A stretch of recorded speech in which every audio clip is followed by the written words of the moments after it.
हाँ तो प्यारे बच्चों, महक क्लासेज में एक बार फिर से आप सभी बच्चों का स्वागत है। तो बच्चों आज अपन बात करेंगे क्लास 6 के मतलब विज्ञान विषय के आंसर की के बारे में। ठीक है, तो चलो वीडियो को जल्दी से स्टार्ट करते हैं। तो देखो बच्चों, फर्स्ट जो इसका क्वेश्चन है, सरल रेखा में गमन करता है, तो ऑप्शन नंबर जो ब दे रखा है ये इसका क्या हो जाएगा, राइट आंसर हो जाएगा। अब इसका जो दूसरा क्वेश्चन है, विद्युत बल्ब में प्रकाश तंतु बना होता है, तो ऑप्शन नंबर जो स दे रखा है धातु का, ये इसका क्या हो जाएगा, राइट आंसर हो जाएगा। फिर जो तीसरा क्वेश्चन है, कृत्रिम चुंबक बनाने में प्रयुक्त होता है, तो ऑप्शन नंबर जो स दे रखा है लोहा, ये इसका क्या हो जाएगा, राइट आंसर हो जाएगा। ठीक है, फिर जो चौथा क्वेश्चन है, जलाने में सहायक गैस है, तो ऑप्शन नंबर जो स है ऑक्सीजन, ये इसका क्या हो जाएगा, राइट आंसर हो जाएगा। फिर जो पांचवा क्वेश्चन है, ये क्या कह रहा है, नमक निर्माण में पृथक्करण की कौन सी विधि प्रयुक्त होती है, तो बच्चों ऑप्शन नंबर जो ब दे रखा है वाष्पन, ये इसका क्या हो जाएगा, राइट आंसर हो जाएगा। फिर जो छठा क्वेश्चन है, पारदर्शी पदार्थ नहीं है, तो छठे में बच्चों ध जो दे रखा है, द जो दे रखा है धातु, ये इसका क्या हो जाएगा, राइट आंसर हो जाएगा। फिर जो सातवां क्वेश्चन है, उसका जो फर्स्ट है वो देखो क्या कह रहा है, रिक्त स्थान आपसे पूछ रहा है, एक युक्ति जो परिपथ को तोड़ने के लिए उपयोग की जाती है वो क्या कहलाती है, स्विच कहलाती है बच्चों, स्विच। ठीक है, फिर जो दूसरा है, जो पदार्थ चुंबक की ओर आकर्षित होते हैं वे कहलाते हैं चुंबकीय पदार्थ, चुंबकीय पदार्थ, ये इसका क्या हो जाएगा, राइट आंसर हो जाएगा। ठीक है, फिर जो तीसरा है, हरे पौधे को भोजन बनाने के वायु के कौन से अवयव की आवश्यकता होती है, तो देखो बच्चों, इसको एक तो आवश्यकता होती है पानी की और सूर्य के प्रकाश की और ऑक्सीजन की आवश्यकता होती है साथ में। ठीक है ना, ये इसका राइट आंसर हो जाएगा।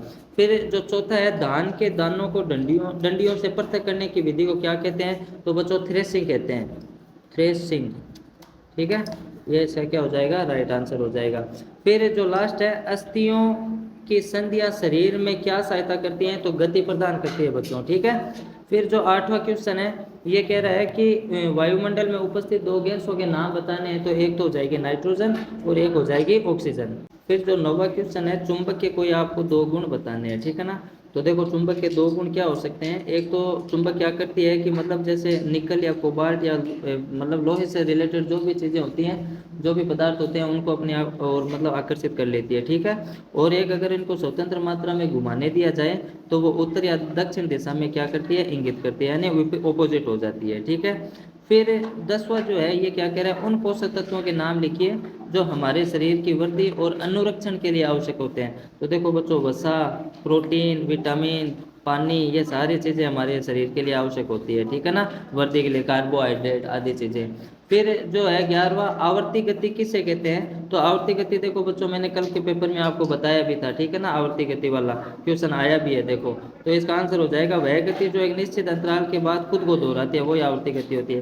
फिर 12वां क्वेश्चन भी मैंने बताया था, विद्युत सेल में कितने टर्मिनल होते हैं, दो होते हैं, एक तो धनात्मक और एक ऋणात्मक। तो बच्चों बहुत सारे क्वेश्चन इस पेपर के अंदर आए हैं। ठीक है ना, फिर अगला है, वायुमंडल किसे कहते हैं, विभिन्न पोषक तत्व हमारे शरीर के लिए किस प्रकार उपयोगी हैं, ये क्वेश्चन भी बताया था। फिर दो चुंबकियों के बीच आकर्षण और प्रतिकर्षण किन स्थितियों में पाया जाता है, इसको स्पष्ट करना था।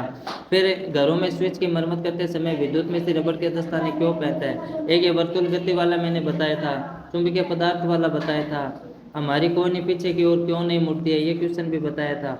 फिर जो 20वां क्वेश्चन है, पारदर्शी व अपारदर्शी वस्तु में अंतर आपको बताना है, ये क्वेश्चन बताया था मैंने। ठीक है ना, एक ये क्वेश्चन भी आया, पौधे में तने का क्या कार्य है। तो बच्चों बहुत सारे क्वेश्चन इसके अंदर आए हैं। ठीक है ना, और एक क्वेश्चन देखो, ये दिशा निर्धारण वाला बताया था जो आपसे 8 नंबर में पूछा है, बताओ, तो ये भी मैंने आपको बताया था। ठीक है ना, तो बच्चों ओवरऑल लगभग पेपर इसमें मतलब क्वेश्चन आए हैं। ठीक है ना, और पेपर आई होप आपने अच्छा ही किया होगा।